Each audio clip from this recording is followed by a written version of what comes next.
तुमचे बाळ खूप अभ्यास करते तरी निकाली येत नाहीये. काय कारण? पुस्तकात नाही, कारण घरात असू शकते. तुम्हाला वाटेल, आश्चर्य वाटेल, पण वास्तुशास्त्र नुसते पगारी शास्त्र नाही. ते घरातील ऊर्जा आणि दृष्टींचा समतोल समजून घेण्याचं शास्त्र आहे, जे आपल्या रोजच्या आयुष्यावर थेट परिणाम करते आणि मुलांच्या शिकण्यावर विशेष प्रभाव पडू शकतो. कधी कधी लहान बदल करून आपण मोठा फरक करू शकतो. आणि आज मी तुम्हाला त्याचे सोपे प्रत्यक्ष उपाय सांगणार आहे. आणि हे एकदम घरात लागू करता येणारी साधी पद्धत आहे. त्यामुळे हे लक्ष द्या आणि शेवटी आपले अनुभव कमेंटमध्ये लिहा. सर्वात पहिले आपण समजून घेऊ की वास्तू म्हणजे काय. वास्तुशास्त्र म्हणजे घरातील ऊर्जा कशी वाहते याचा अभ्यास. म्हणजे घरामध्ये कोणती दिशा कुठल्या प्रकारची ऊर्जा घेऊन येते याचा विचार. उत्तर दिशा ज्ञान आणि अध्ययनाशी जुळते आणि पूर्व दिशा नवीन सुरुवात आणि पवित्र ऊर्जा देते. म्हणून अध्ययनाच्या खोलीची जागा आणि त्या खोलीतील फर्निचरची दिशा खूप महत्त्वाची असते. आपल्या अनुभवातून आणि तज्ज्ञांच्या सल्ल्यानुसार सर्वात सामान्य दोष आणि त्यांची लक्षणे आज आपण एक एक करून पाहणार आहोत. आणि त्यासाठी सोपे घरगुती तोडगे देणार आहे, जे तुम्ही लगेच करून बघू शकता. पहिला दोष म्हणजे अभ्यास मेज चुकीच्या दिशेकडे असणे. जर मुलाची मेज दक्षिण किंवा दक्षिण पश्चिमेकडे असेल तर लक्ष विचलित होणे, स्मरणशक्तीत घट आणि अभ्यासक्रम समजण्यास अडचण दिसते.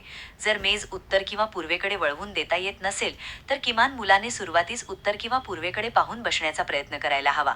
आणि मेजच्या वर आवडती ऑब्जेक्ट किंवा मोठे प्लांट न ठेवता फक्त आवश्यक पुस्तके, दिवा आणि पाणी ठेवावे. दुसरा दोष म्हणजे घरात उत्तर पश्चिम कोन दुर्बल असणे. या कोणात ऊर्जा हलकीत असते, परंतु जर तो कोण काळ्या किंवा भारदस्त वस्तूंनी अडकलाय तर मुलांचे मन निर्णय क्षमतेत कमी पडू शकते आणि घरातील आवाज किंवा गोंगाटामुळे लक्ष कमी होऊ शकते.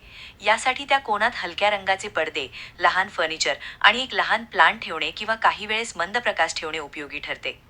तिसरा दोष म्हणजे शयनकक्षात आणि अभ्यास खोलीत भारी किंवा जड वस्तू असणे. जर मुलाचे शयनकक्ष खूप भारी फर्निचरने भरलेले असेल किंवा टवटवीत कपड्यांचा ढिगा असेल तर मन अस्वस्थ होते आणि दिवसभर लक्ष विचलित होते. त्यामुळे बेडरूममध्ये हलके रंग वापरावे, अनावश्यक वस्तू काढाव्यात, कपाट व्यवस्थित ठेवा आणि अभ्यासाच्या खोलीपासून मोठ्या किंवा जड वस्तू दूर ठेवाव्या. चौथा दोष म्हणजे मुख्य दरवाजा आणि अभ्यास खोलीचा समन्वय न राखला गेलेला असेल. जर घराचा मुख्य दरवाजा आणि मुलाच्या अभ्यास खोलीचा दरवाजा समोरासमोर असतील किंवा दरवाजेजवळ उथळ वस्तू असतील तर घरातील सकारात्मक ऊर्जा भंगित होऊ शकते आणि मुलांच्या ध्यानात खंड येऊ शकतो. यासाठी दरवाजाच्या समोरील अवरोध काढून द्या, प्रवेशद्वार स्वच्छ ठेवा आणि शक्य असल्यास दरवाजाजवळ फुलझाड किंवा शुभचिन्ह ठेवावेत. पाचवा दोष म्हणजे घरात पाण्याच्या स्रोतांचा चुकीचं स्थान. पाणी आणि पाण्याच्या वस्तूंचा संबंध भावनिक स्थिरतेशी जोडला आहे. जर घरात नळ, टाकी किंवा जळणारे पाणी उत्तर पूर्व भागात थेट ठेवलं असेल तर घरातील मातृशक्ती आणि अध्ययनाशी संबंधित ऊर्जा प्रभावित होऊ शकते.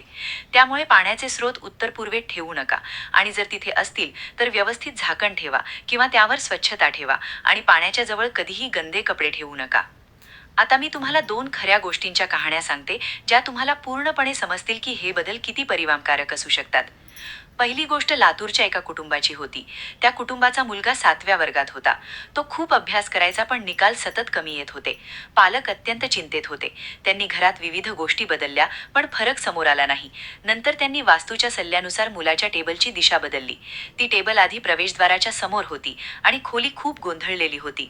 आम्ही टेबल उत्तर दिशेने वळवले, डेस्कवर फक्त आवश्यक गोष्टी ठेवायला शिकवले, खोली हलक्या रंगात रंगवली आणि एका कोपऱ्यात तुळशीची छोटी वाटी घेऊन रोज पाणी बदलायला सुरुवात केली. 2 महिन्यात त्या मुलाच्या लक्षात भरघोस वाढ झाली आणि पुढच्या परीक्षेत त्याच्या गुणांमध्ये स्पष्ट सुधारणा दिसली आणि त्या कुटुंबाने सांगितले की त्यांचा आत्मविश्वासही वाढला. दुसरी गोष्ट शहरी अपार्टमेंटच्या एका कुटुंबाची होती. तेथे जागा कमी असल्यामुळे मुलाच्या अभ्यासाची जागा दिवसभर आवाजाने आणि इलेक्ट्रॉनिक उपकरणांमुळे खंडित होत होती. आम्ही त्यांना मोबाईल आणि टीव्ही अभ्यासाच्या वेळेत दुसऱ्या खोलीत ठेवण्याची सवय लावण्यास सांगितले. तसेच अभ्यासाच्या खोलीमध्ये नैसर्गिक प्रकाश वाढवण्यासाठी हलके पडदे आणि उजवीकडे एक छोटी लॅम्प ठेवली गेली. काही दिवसांनी मुलाच्या अभ्यासावरील लक्ष वाढले आणि त्याच्या अभ्यासाच्या वेळाचा दर्जा सुधारला. आता माहितीचे काही तज्ज्ञ सल्ले मी तुम्हाला देणार आहे, जे लगेच घरात करून बघता येतील. प्रथम, अभ्यास खोलीची दिशा शक्यतो उत्तर किंवा पूर्वेकडे ठेवा.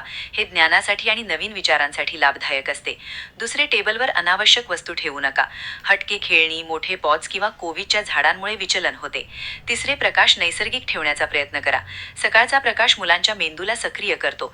जर नैसर्गिक प्रकाश नाही तर मध्यम श्वेत दिवे वापरा. चौथे, इलेक्ट्रॉनिक उपकरणे, खास करून मोबाईल आणि गेमिंग डिव्हाइसेस अभ्यासाच्या क्षेत्राच्या बाहेर ठेवा, कारण ते लक्षाची मोठी हरवण करतात. आणि 5वी, रात्री मोबाईल बंद करा आणि अभ्यासाच्या वेळात एक ठराविक वेळ ठेवा, त्यामुळे जागरूक अभ्यासाची पद्धत तयार होते. तुम्ही आता घरात पटकन तपासून घेण्यासाठी एक सोपी चेकलिस्ट वापरू शकता आणि मी ती तुम्हाला आता सोप्या शब्दात सांगते. खालील गोष्टी तपासा. मुलाचे डेस्क कोणत्या दिशेकडे आहे? उत्तर किंवा पूर्व? उत्तम. डेस्कवर कोणती गोष्ट आहे? क्लटर असल्यास काढा. खोलीत नैसर्गिक प्रकाश येतो का? जर नाही तर कृत्रिम प्रकाश व्यवस्थित ठेवा. इलेक्ट्रॉनिक उपकरणे अभ्यासाच्या बाहेर ठेवा. रात्री मोबाईल बंद करा. बेडरूममध्ये भारी वस्तू कमी ठेवा आणि घरातील जलस्रोतांची स्थिती तपासा, विशेषतः उत्तर पूर्व भागात काढा. आणि जर तुम्हाला वेळ नसेल तर या गोष्टींपैकी पहिले 3 लगेच करा आणि परिणामात फरक तुम्हाला लगेच दिसायला लागेल. आता काही सामान्य मिथके दुरुस्त करूया. काही लोक म्हणतात वास्तू काही घरात बसवण्याचं वा किंवा पूजा फक्त प्रकार आहे. परंतु वास्तू हा शास्त्र आहे, ज्यात स्थान, दिशा आणि वातावरण यांचा अभ्यास केला जातो आणि ते मानसशास्त्र आणि घरगुती संघटनाशी जोडलेले आहे. दुसरे लोक विचार करतात की वास्तू बदलल्यावर लगेचच यश येते, पण हे खरं नाही. परिणाम हळूहळू येतात. सातत्य आणि छोट्या बदलांची सवय अत्यंत महत्त्वाची असते. आता मी तुम्हाला काही ताबडतोब करता येणारे सोपे उपाय एकदा पुन्हा लहान स्वरूपात सांगते. 1. आपल्या मुलाच्या डेस्कची दिशा बदलून बघा. 2. डेस्कवर फक्त अभ्यासाच्या वस्तू ठेवा आणि क्लटर काढा. 3. जागेत नैसर्गिक प्रकाश आणा. 4. मोबाईल आणि गेमिंग डिव्हाइसेस अभ्यासाच्या वेळेत दुसऱ्या जागी ठेवा आणि रात्री बंद ठेवा. आणि 5वे, घरात पाण्याच्या स्रोतांची स्वच्छता आणि योग्य स्थान पक्का करा. तुम्ही